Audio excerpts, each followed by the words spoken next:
Hi, I'm Patricia Bullock Williams, and I'm with Lewis Michael Rhinehart and Ross Curley of Mars Anomaly Research Society.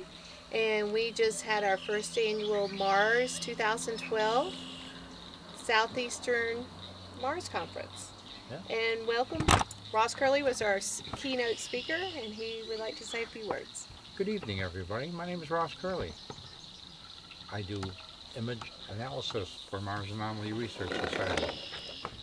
I'm gathered here for the last 2 days with Lewis and Patricia, and we've been discussing Mars and looking over photos that we have on our computers, and we are very impressive people. I've been a Mars researcher for 5 years now, and started working with Mars Anomaly Research Society in September of 2009. I've been working with Lewis, and Patricia joined our clan a year or two ago, and we're finding many exciting life, water, and atmosphere on Mars. We have structure, we have humanoids, we have aliens, and we have rock structures that are ancient to the planet Mars. Mars is an exciting planet. It was alive in the past, it's alive in the present, and it will be alive tomorrow, the future. Very cool, Ross. This is Lewis, and I just want to know what really got you interested in all of this. I mean, what made you decide to research Mars? I mean, how'd that happen? Well, I first started out doing research on UFOs, and eventually I moved on to the moon. I found structure on the moon, and I've also found spacecraft circling the moon, other than the satellites that are there. And I started thinking, well, if there's life on the moon, what would Mars hold for us? I started doing Mars investigation, posting my photos on disclose.tv, where I'm still a member and have many photos on there. And once I started looking, at first it was really hard to find things. But once I trained my mind to see what is there, everything just started popping out. Doing image research for NASA JPL, for the rover Spirit and Opportunity, so many things just started popping out. Working with the ESA, European Space Agency, and the Arizona Tech Space Agency, with their satellite images, things just started coming out. Google Mars, which can be viewed through Google Earth, has satellite images from all the different space agencies, and you can zoom in on them and go in close down to the ground, and it's wonders what you can see there. I found some amazing structure. I found life forms, and it's pretty exciting. It's keeps me out of the taverns at night. I really understand what you're talking about. Is there one image or one thing that you looked at, maybe, you know, when you first started doing the work on Mars, that really kind of got you? Well, when I started doing the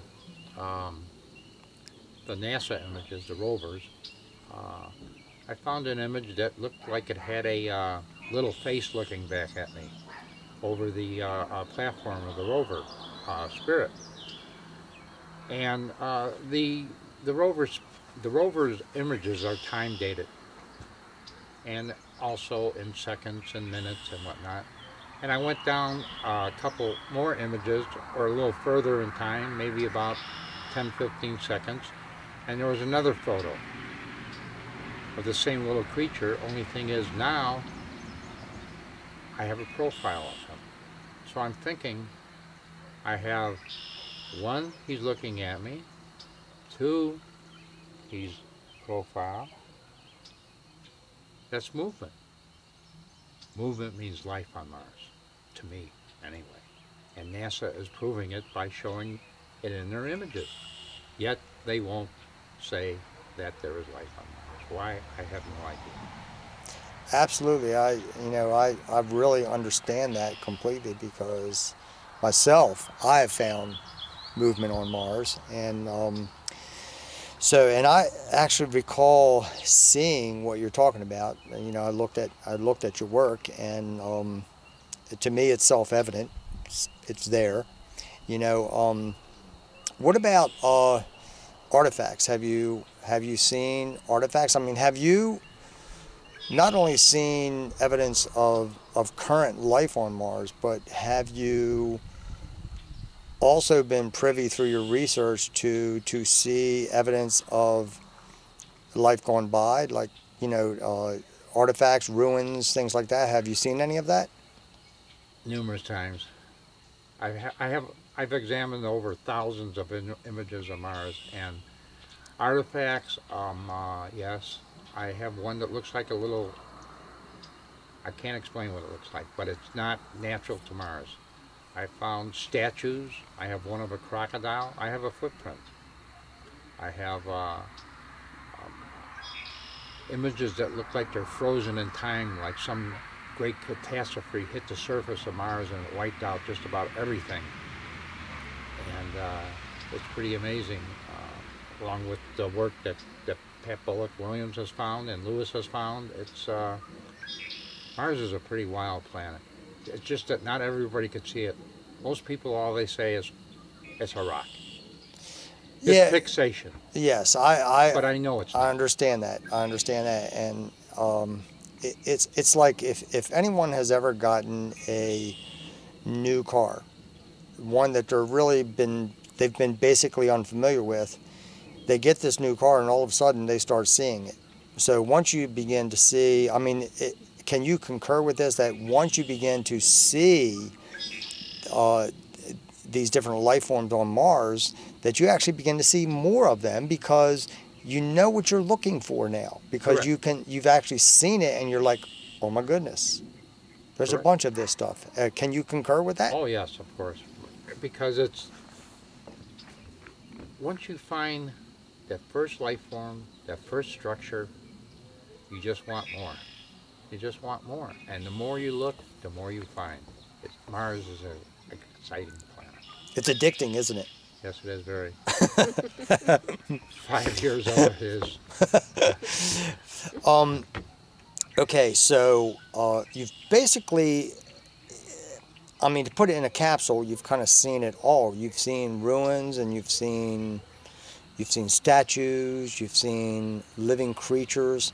Now there's a find that I'm aware of that you have, and actually I have downloaded to my computer also. It is what appears to be a man that, I don't know if he was burnt and frozen in place after he was burnt or what, but he's like laying on his side and his one leg is sticking up in the air.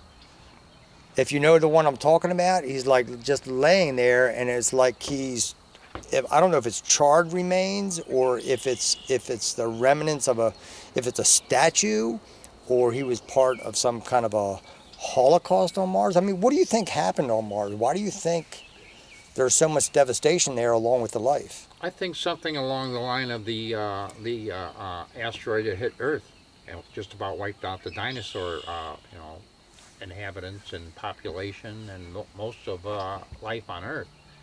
But it didn't kill everything. It came back. As we have come back, so will Mars. Do you think there's speculation in our circle, I guess, that the remnants of the Villanova, when it exploded some 11,500 years ago, it's, it could be 12,500 years ago, but somewhere around that time period, where the time that we actually had the flood, the Noah's flood, if you will. And does it make sense to you that in fact is what happened to Mars, except they took a much larger impact? Have you looked at that? I personally haven't really looked into that, but just the theory in my mind of seeing the devastation that has occurred on Mars with life forms being turned into stone. I found turtles, rabbits that are still alive today. I found vehicles that look like trucks. I found a vessel that looks like a glass jar. I found people hiding in rocks, looking around rocks, over rocks, from under rocks, from in caves. Lewis has many interesting images of caves on Mars, and also the presence of water, which NASA, of course, has hidden from the average person's eyes. What do you think? Do you think NASA has done I don't know how to put this. Do you think they've done a really good job of hiding things, or do you think many things have leaked through and that's what we're finding? I think they're pretty sloppy. Yeah. I think they purposely leave things for us to find because the general population of the Earth do not believe that there's life on other planets, let alone UFOs or any other types of creatures running around or swimming around, or the Loch Ness Monster or Bigfoot or Sasquatch or Yeti, whatever you want to call them. But through research and believing in what you find, they're there. It's there. And if I can't believe in myself, who can I believe in? Exactly.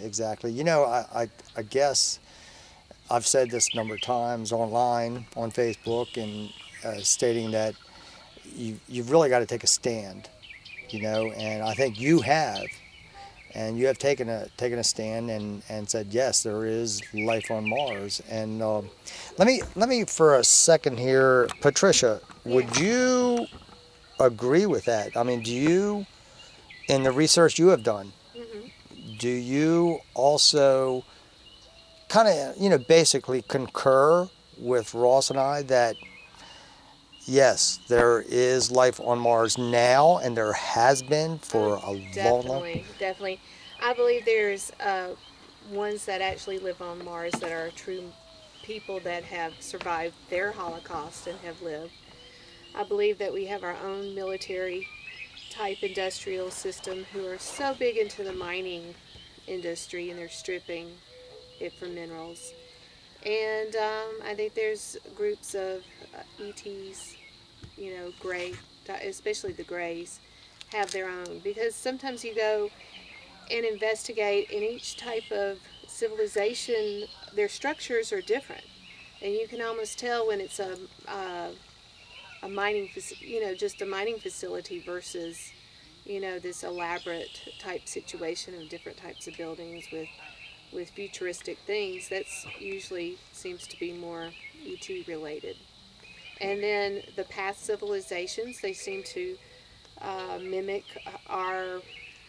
we mimic them. The Aztec Mayan ruins, the pyramids, there's parts that look like ancient Roman times. There's no way that can be a coincidence that we aren't connected and have been connected for millions of years. Who says we were not trading partners, eons ago before we had our own calamities? So yeah, that really totally makes sense to me. Now, if you're out of our realm of thinking, then people kind of think that this is kind of nuts. I mean, I've had people listen to me, but they're not really listening. Have you seen structure, like what you would consider either buildings that are currently occupied or buildings that have been occupied in the past on Mars? Okay, have you seen, and also, but also have you seen buildings that look like they were once possibly inhabited, but they're like pretty much, they've went through devastation, so they're not inhabitable really at this time. Have you Yes, seen part those kind of things? that almost looks like a possible ruin of almost like a 9/11 picture of a skyscraper. It Mm-hmm. might be something else in it, but there's definitely some type of structure, steel beam type structures.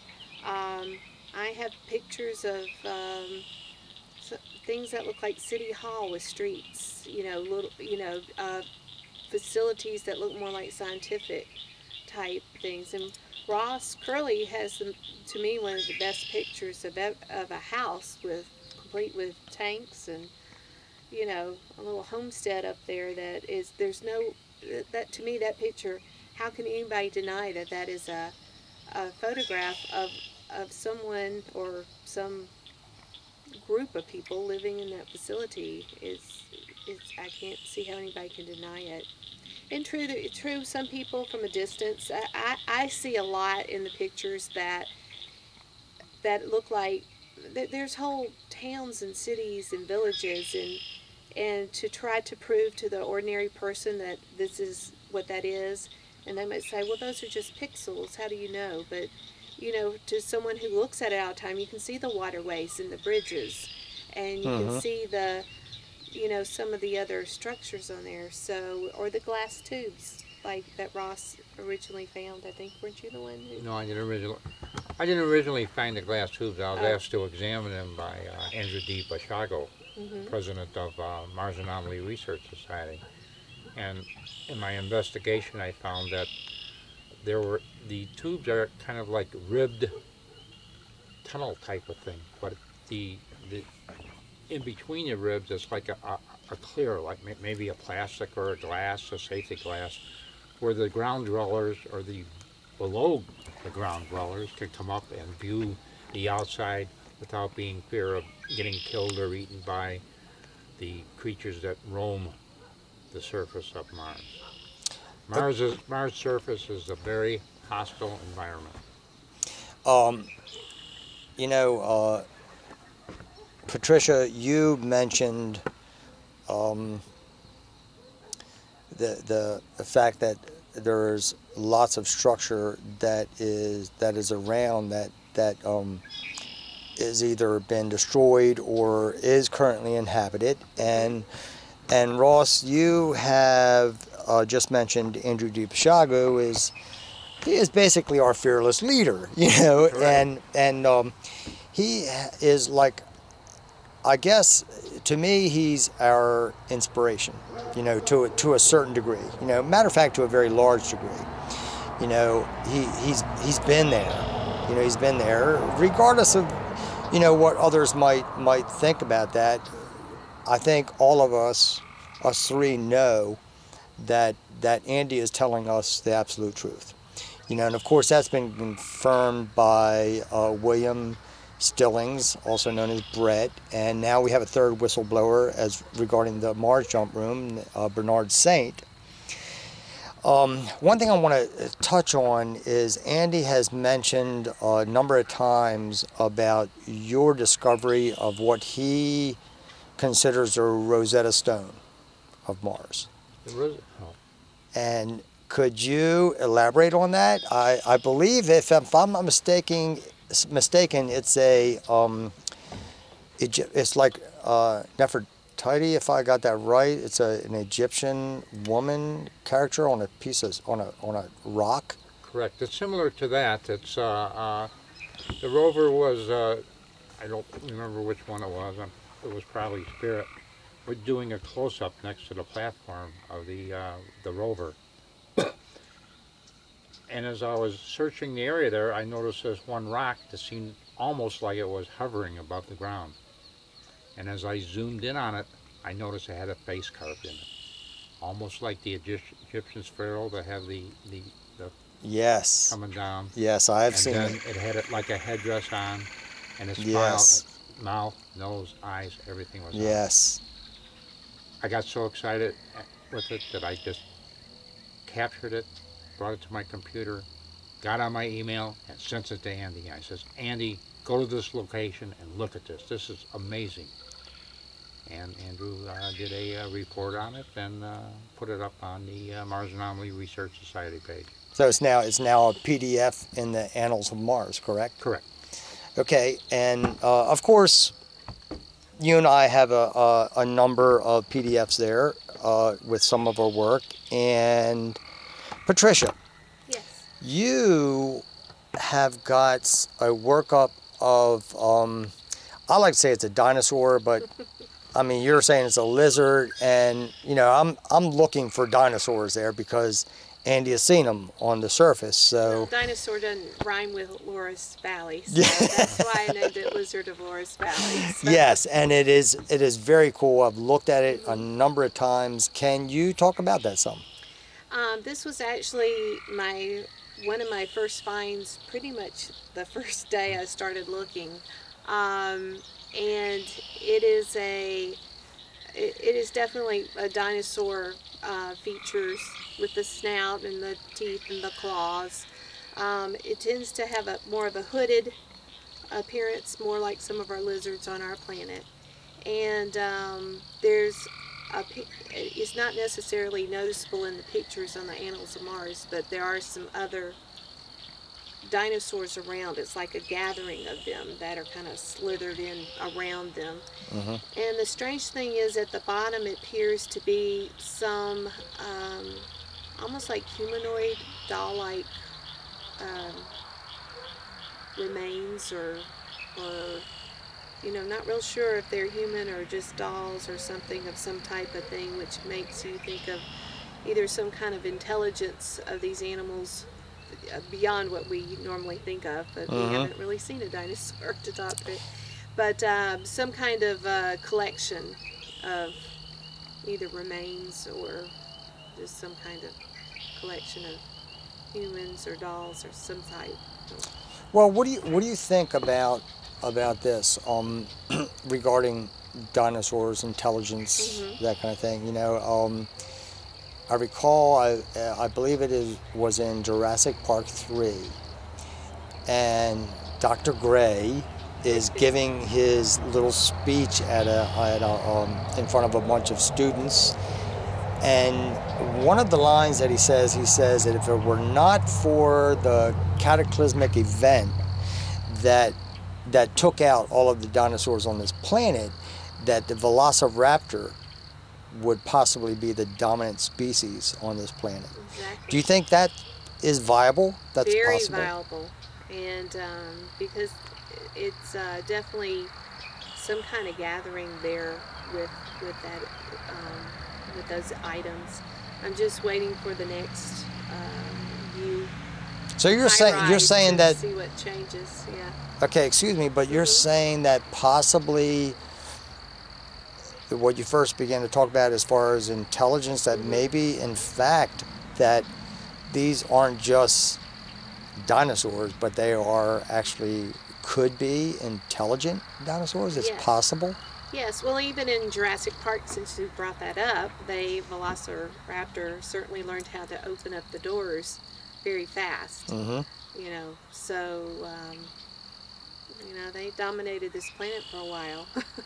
And, I am with you on that. They probably would still be dominating this planet, and who knows what we would be or what shape or form we would be if they were still here, or if humans even have evolved. Sure, you know, to me that does make sense, because I mean, let's take for instance that a planet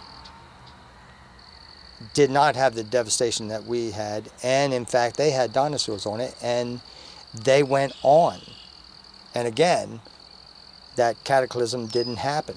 Yeah. So it seems to me that it would be very viable also.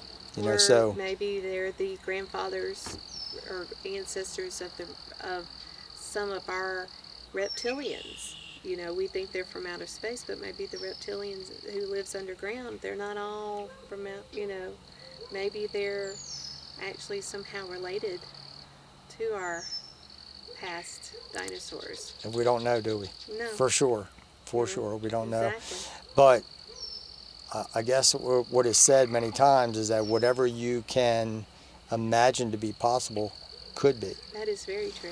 Yeah, and Ross, Would you tend to agree with that?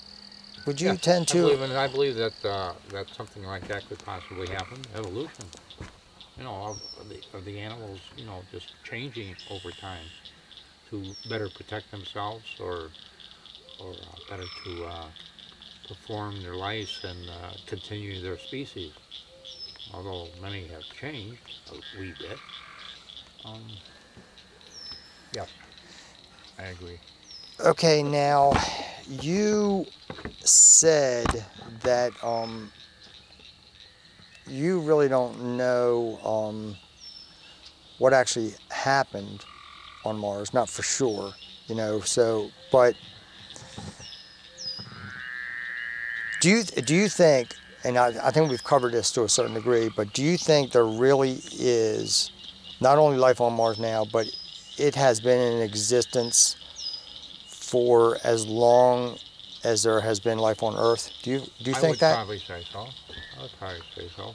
From the structures and that I've seen, the ruins that I've seen, um, could very well be, because some ruins are just ancient. Some look new. I have one of the tube sections where they're actually extending the tubes between two mountains, and you can see the construction that is going on. This image was an ESA image, and it's like 3 years old now. And the satellite took the image. I examined the image, and I found that. I also, in the same area, I found an area that looks like a small spaceport, which is pretty exciting and interesting. Now, I'm sorry. Where did you actually find that? Where from? You said from ESA. European Space Agency. Yes, and do you know where it was exactly? Do you know the Not location? exactly. It's one of my ones that I don't share at this time. Okay. I have it on my Facebook page, but not the location. I understand. Well, I also have, like you, many images that have not been made public at this point, and basically, I guess we're leaving this in the hands of our leader, to expose this stuff, to bring it forward to everybody. So, would you say how much of your work, percentage-wise, has actually been showed to the general population? Probably about 50% of it. About 50%? Okay. Mine has been, I'd say, 5% has been shown. So, and Patricia, do you have a backlog of... Oh, thousands. Really? Thousands. Well, speaking of thousands, roughly, how many hours do you think you have spent examining? Now, I know that you examine mainly orbiter images. High-rise. Which is, high-rise images, and which is fine, because that Someone needs has to be do it. exactly, and I've done both, but mainly rover. So if you were to guess how many hundreds of hours that you spent literally just looking at those high-rise orbiter images, Wow. how long? I haven't been in it as long as y'all, but I would say at least 1,000. Okay, and Ross, how many hours? And just underestimate a little bit, but try to be realistic. How many hours do you think you've spent examining both rover and orbiter combined? I've been doing it for 5 years. I spend 6 to 8 hours every day doing it. So probably a couple, 3, 4, 5,000 hours. Yeah, I would guess. It takes a lot to examine a satellite image. Well, you examine images like I do. And correct me if I'm wrong. You go over to the left side of the image, start at the bottom, work your way up screen by screen. move over one screen, come all the way down to the bottom, and you just keep going through each image like that till you've basically looked at every part of that image. Is that how you do it? Correct. Okay, now, I recently calculated that I've spent, in the last, it's been about 3.5 years now, I've spent roughly 3,000 hours just looking at Mars images. So you've got 2 more years under your belt. So I think 5,000. I think it's way too low for you. Yeah, I think 5,000 is probably a good rough estimate. You know, I mean, you don't want to be, you want to go overboard with it, you know. So I think I've probably spent more than 3,000, but 3,000 covers it. Well, you know, the thing is, you find the space agency that you want to investigate, then you have to find an image that you think you might find something on, then you examine that image, then when you find something you like, then you download it into your computer, then you have to examine it in your computer, you do your filter work, you do your color work, and then eventually you finally get something that everybody can see, or you hope that everybody can see. Right. But just a lot of hours on it.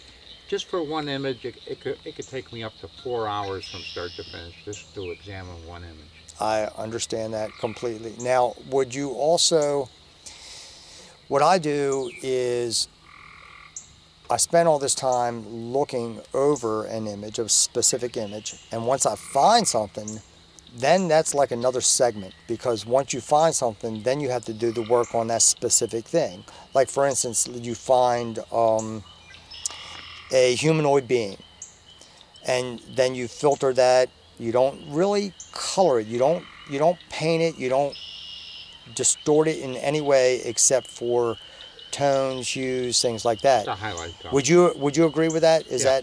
that basically how you do it? Now, Patricia, do you also do the same thing, or what is your method? I do too. I just use Picasso. Okay. At this time, I have not even used any Photoshop or anything else, because I'm trying to make it as pure as possible. So I will adjust the lightness or brightness or hues, you know, within the Picasso range. Sharpen, possibly. Sure. Picture, crop, and then just point it out, because you know, first of all, as we talked earlier, I don't think I have the patience to sit there and outline each thing. But also, I think sometimes it detracts from what's there. And in one way, it's good, because then you actually see the image, but that someone else might have seen something else that is even more outstanding than what we originally saw. Mm-hmm. So. Okay, that makes sense. It seems like we all, you know, us three kind of do the same thing. And from what I've gathered from Andrew DiPiago's work is that's how he works. You know, sure, he wants to zoom in, he wants to bring out as much detail as possible, but without distorting the image to the degree that you're actually making it look like you want it to look like. Exactly. You know, so because that isn't the right way to go about it. Would you agree? I agree. And if you decided to do something like that, at least have the original next to it that someone can see what has been highlighted. But at this time, I have chosen not to go down that path. Okay, I think it's a good choice. Yes. Ross, let's say out of every 20 people that you've talked to, you know, people on the street, basically, you know, people you run into, and you've told them, hey, there's life on Mars, it's an inhabited planet. How many do you think have actually bought that out of 20? Probably 3. 3? That's pretty good, actually. 3 out of 20. If you can get 3 out of 20, that's pretty good. That's pretty good, because I don't know. I question how many people have really bought it, you know, so to speak. Most people that I talk to about it, you know, give me strange looks and everything, and some say, well, I believe that we're not alone. And yes, there could be life on other planets. Well, about out of the 20 of them might say that. But to downright agree with me and be very excited about it would be about 2 or 3. Okay, what do you think about the work of Joseph Skipper? I think Skipper does a nice job. I like his work. But Okay. basically myself, I try to stay away from viewing others' work. Yeah. Just basically deal with my own, because I don't want to find something and have somebody say you stole my work. You know what? That is not my cup of tea. That's why I asked you that question. Okay, so I just wanted to see where you stood with that. Regarding humanoids, okay, when I say humanoid, I'm talking about a being with a torso, 2 legs, 2 arms, a head, may not look like us, they just look, again, humanoid.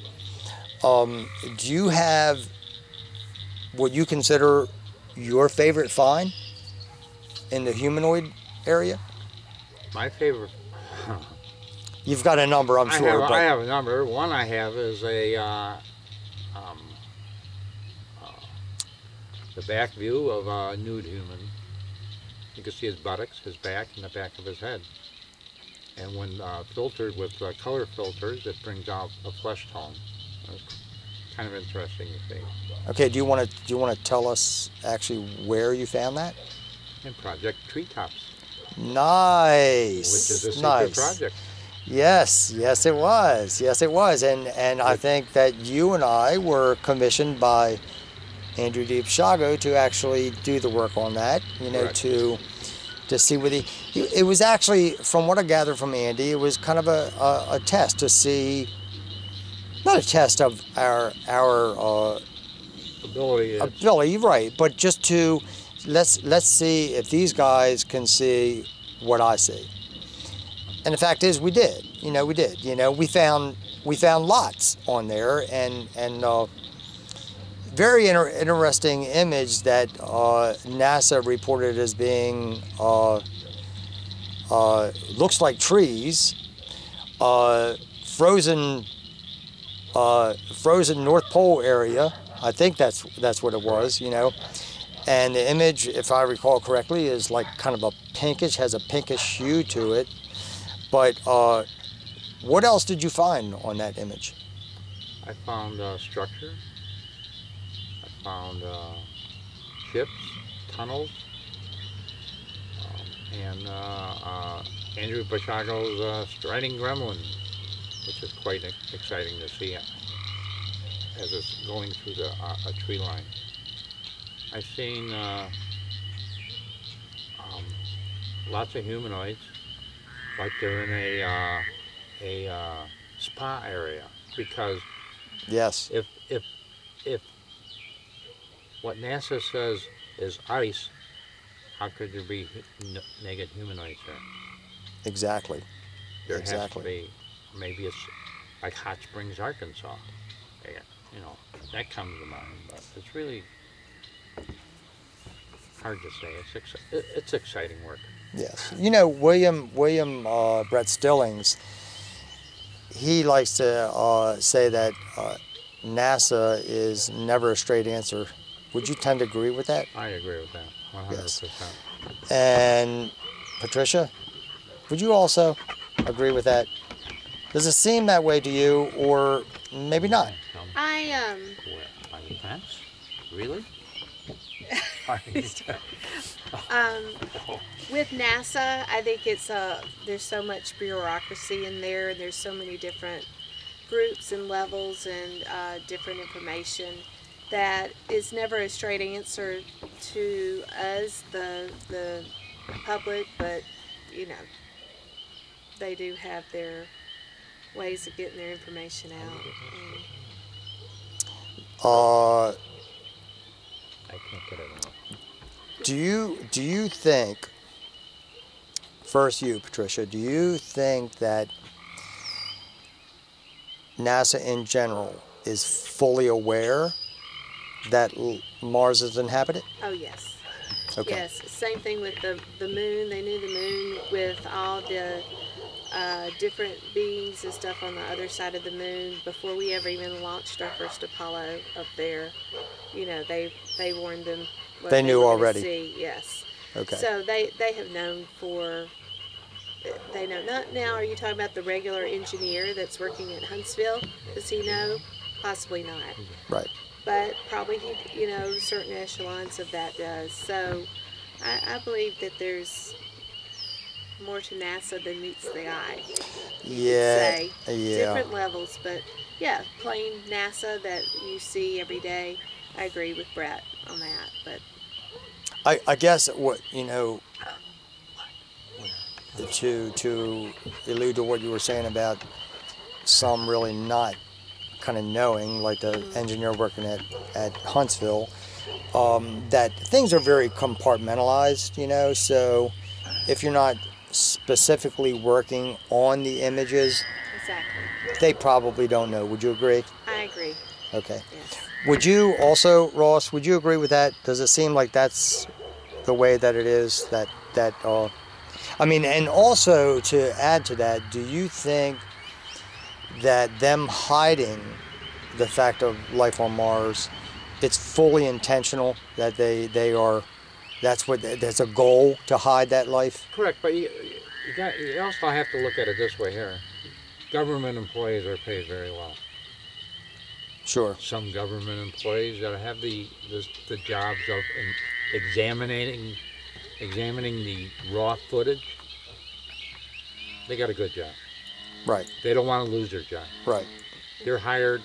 They sign. I'm sure they sign forms for national security that you can't reveal any of this without fear of dire consequences, which I won't go into. Sure. But I would like their job for a day. One day, just to see the raw images. Just one day. Yes. To see them before they alter them. And they do. They smear everything. Google Earth. Google Earth is owned by the government. Google Earth smears everything. The best source of information for any government organization is us. Well, you know, I showed you guys some extensive work I have done on an area called Burns Cliff, and can you agree with me or not? I mean, it's really what you feel, that they have in fact taken that image and have done the best that they can to distort it, to make it seem what it really is not? Correct. Okay. The image that you showed me, they have duplicated the ground structure in a line of like 4 or 5, the same thing, same image, same image, same image. There's nothing on Earth like that. Maybe your deck, Yes. same image, but other than that, on Mars, no, they do anything they can to distort what is there. We find things, they don't like what we find, they distort it. They change it. Okay. Plain and simple. Yep. It is plain and simple, in my opinion. Would you agree with that, Patricia? I agree. As I told you, I went to where the high rise is actually controlled and commanded, and was able to watch the people check the image to make sure it is the correct image with the film.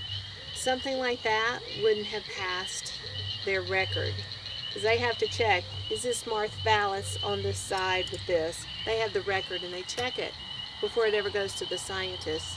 So like that picture that you had, there's no way that they would have been, not that this was a high-rise, but whoever is in, I'm sure they have some kind of process. It would not have passed. It would have been rejected. As we've seen in some of the film and footages where, you know, it'll be blank or there'll be something wrong with the film. You know it.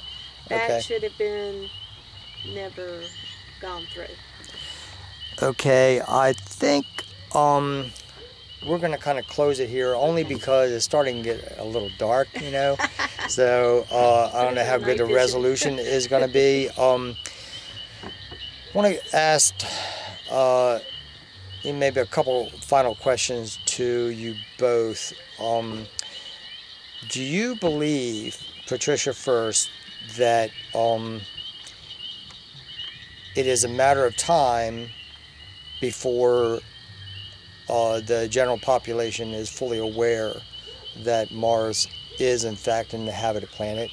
And what time frame do you believe or really think that that's going to happen? You know, believe, when you, the word belief is a German word, is you hope it to be true. Yes. You know, so do you think it's going to happen in a year, 2 years, 10 years, 20 years? I mean, what is the time frame you believe that it's going to be revealed in? Well, as we were talking earlier about how much strides has been made just with NASA revealing water, that really there is quite a bit of water on the planet, and the fact that they had found life that from a previous sample taken so many years ago, that, you know, little parts are getting leaked out about that. Things that we were fighting over with people a year and a half ago, when people were saying that there wasn't any water, yet we had images, you know, of, I have a rhinoceros that looks just like one here, is in the water, you know, definitely with the mud and everything else. There's no doubt that it's some kind of water. But would you say so? I would say it's coming along. If we go by the way the government would like it to be disclosed, it would be just in time for when it's time to leave here, probably. But I think, you know, within the next couple of years, I think we'll have a lot more information being released to the public. All right. Now I'm going to really kind of. I really want a good concrete answer here now. Not that I'm going to hold you to this, but if you were to really say when you think it's going to happen, and again, this is not, you know, gospel, you know, but when do you really think it is going to happen? Do you think it is going to be 2015? Okay, and whenever in 2015. Yeah, just around that time period. Okay, and Ross? I think probably around the same time frame. Around the same time frame. Now, see, to me, that is that kind of makes sense to me, in so much as the work that Andrew DiBasciago has done and what he's been telling us, and which I believe to be the absolute truth. If there's gospel, I think it's coming out of Andrew DiBasciago, you know. So I just I would agree with both of you within that time frame. Definitely by the end of 2015, I would say, you know. And matter of fact, I'd be very surprised that it wouldn't be at that point. So anyway, in conclusion, our first Mars Southeastern Conference has really been awesome. I mean, it's been awesome. I've really enjoyed it. I'm so happy that you guys were able to come out here. I really mean that. You know, it's really cool. And thank you for being such a wonderful host. Correct. Oh, you are most welcome. You and your wife, welcome. Patricia, have been very kind to us. We and really the Rhinehart Estates. Yes, the Rhinehart Estate. The Rhinehart Estate with the Rhinehart pets. Yes, this is Abby and Al. This is Abby. And let me give you a little bit better shot of Abby. That's Abby. And Al. Let me see if we can get a shot of Al real quick before we leave here. There's Al.